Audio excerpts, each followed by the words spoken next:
Et salut tout le monde, j'espère que vous allez bien. J'ai eu beaucoup de commentaires pas très positifs sur l'ancienne voix modifiée de mes vidéos, donc si celle-ci te plaît plus que l'autre, fais-moi le savoir en commentaire.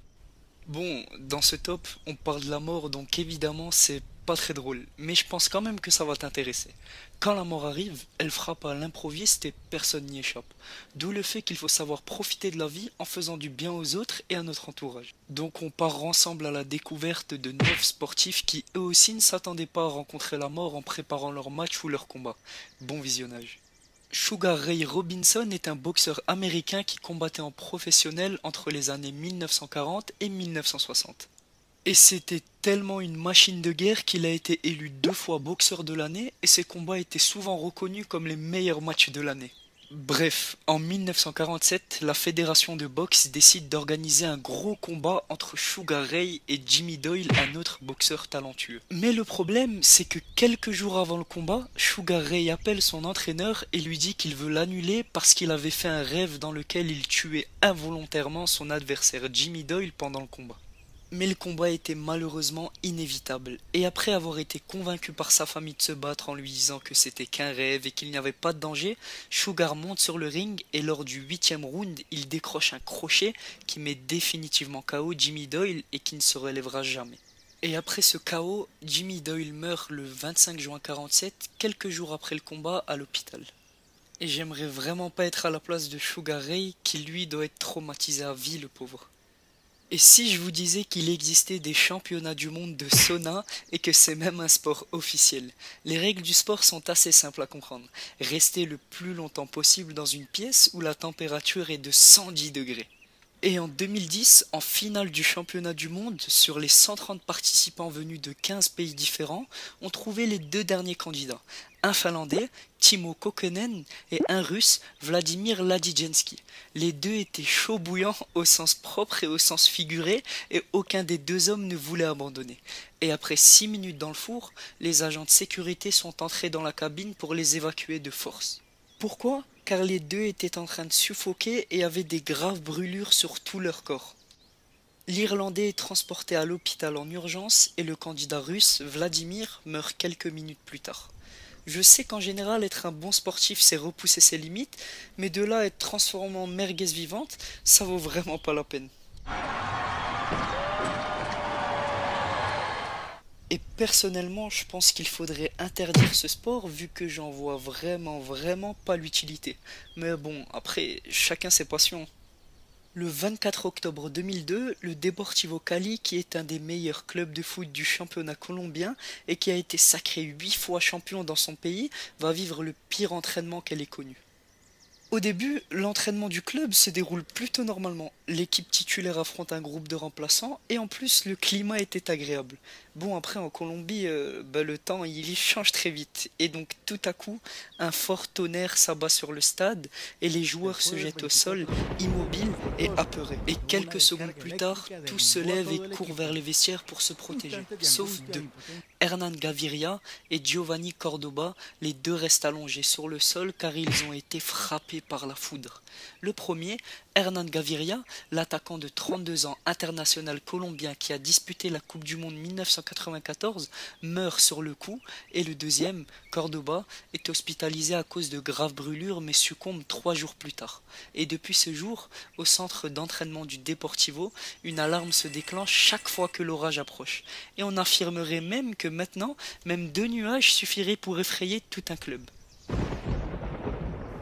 Allez, qui ne connaît pas Rey Mysterio? Avouez, on était tous fans de lui quand on était petit. Bon, récemment, il a quitté la WWE et il a signé dans un championnat au Mexique. Et le vendredi 20 mars 2015, il passe une des pires journées de sa vie. Il doit affronter dans un match par équipe un de ses amis, le catcheur vedette Pedro Ramirez lors d'un combat. Mais après que Rey Mysterio lui mette un coup de pied dans la nuque, Pedro s'effondre sur le ring, inconscient, les bras sur les cordes, et pendant 2 minutes l'arbitre l'a laissé agoniser alors que son adversaire continuait de le frapper. Bon, on pourrait facilement trouver des excuses à Rey Mysterio et l'arbitre. Peut-être qu'ils ont cru que l'homme faisait semblant vu que 90% du catch c'est de la comédie. Une enquête a quand même été lancée pour savoir pourquoi les médecins ne sont pas intervenus plus tôt ou encore pourquoi l'arbitre n'a pas directement arrêté le combat. Après, ce qui est fait, on peut pas revenir en arrière. Et finalement, je comprends mieux maintenant la pub qui nous saoulait toutes les 10 minutes quand on regardait le catch et qui disait ne faites pas ça chez vous. Cette fois-ci, même si je sais que ça va gueuler en commentaire, le prochain c'est pas un sportif mais un arbitre. Dick Wertheim avait 61 ans quand on lui demande d'arbitrer la demi-finale junior de l'US Open de tennis. Et donc dans cette demi-finale, le Suédois Stefan Edberg affronte l'Américain Patrick McHenry. Et d'un coup, Edberg balance un gros service missile mais qui dévie sa trajectoire et percute l'arbitre en pleine tête. Le pauvre tombe directement de sa chaise, la tête sur le sol en béton, et il est amené à l'hôpital encore en vie, mais meurt quelques heures plus tard. Et vu la hauteur de la chaise des arbitres au tennis, on comprend le choc. Et c'est donc à 17 ans que le Suédois tue involontairement un arbitre, et le truc étonnant, c'est qu'Edberg remporte quand même la compétition malgré ce qu'il a fait. Des fois, quand je regarde le foot, la célébration de but, elle me fait plus rêver que le but en lui-même. Bon, après, c'est pas toujours le cas si vous voyez ce que je veux dire. Le mardi 14 octobre 2014, le Bethlehem FC affronte le Champ de Mari FC, une rencontre du championnat indien de foot. L'équipe du Champ de Mari domine quand soudain Peter Bianksaguazla, un joueur prometteur de l'équipe du Bethlehem, égalise et célèbre son but avec des saltos, des roues et des flips. Mais en célébrant, il tombe sur la tête et ne se relève pas. On apprend alors qu'il vient de gravement se blesser à la colonne vertébrale, on l'emmène d'urgence à l'hôpital, mais malheureusement son état s'est rapidement aggravé lorsque les médecins ont tenté de l'opérer et Peter, le joueur âgé seulement de 23 ans, meurt 5 jours plus tard à cause de cet accident. Son club a alors organisé une cérémonie et a décidé que son numéro, le 21, ne serait plus jamais attribué à personne après lui dans le club. Ah oui, au fait, j'ai un ami qui s'appelle On Doit Connaître et qui fait des super tops. Et si t'aimes mes vidéos, je suis sûr que tu vas aimer ses vidéos. Sa chaîne est dans la description. Le prochain dont on va parler, c'est la dernière victime en date, vu qu'il est mort en novembre 2015, donc il y a presque un an. Il s'appelait Philippe Hugg et il avait 25 ans. Et c'était lui qui détenait le record du plus jeune joueur de cricket à avoir marqué 100 points par manche dans un même match. Donc pour son âge, il était vraiment chaud.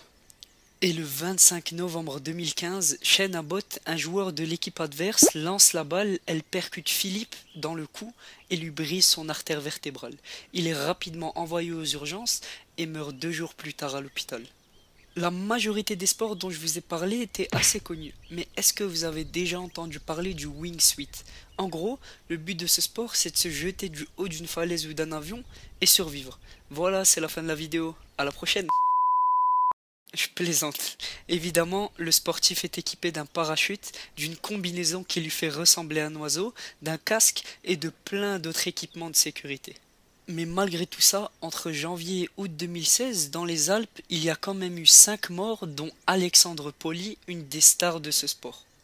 Au moment de l'accident, Alexandre était dans un groupe de 5 personnes, mais il s'est éloigné et il a voulu faire une figure dans les airs. Résultat, il percute un arbre et il décède quelques minutes après l'arrivée des secours.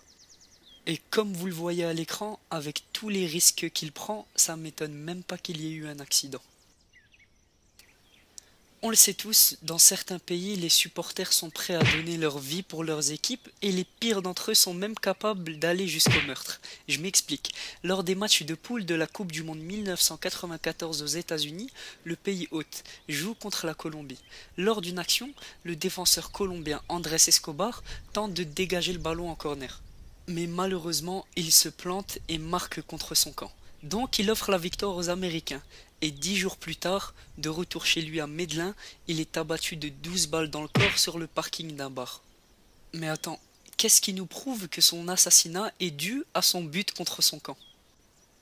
D'après sa petite amie, le meurtrier a crié Goal après chaque balle de fusil qu'il tirait. On vit vraiment dans un monde de fous. C'est déjà la fin de la vidéo les amis. Si elle t'a plu, n'hésite pas à t'abonner et me laisser un petit commentaire de soutien, ça me fera plaisir. Et n'hésite pas aussi à me suivre sur les réseaux sociaux. À la prochaine!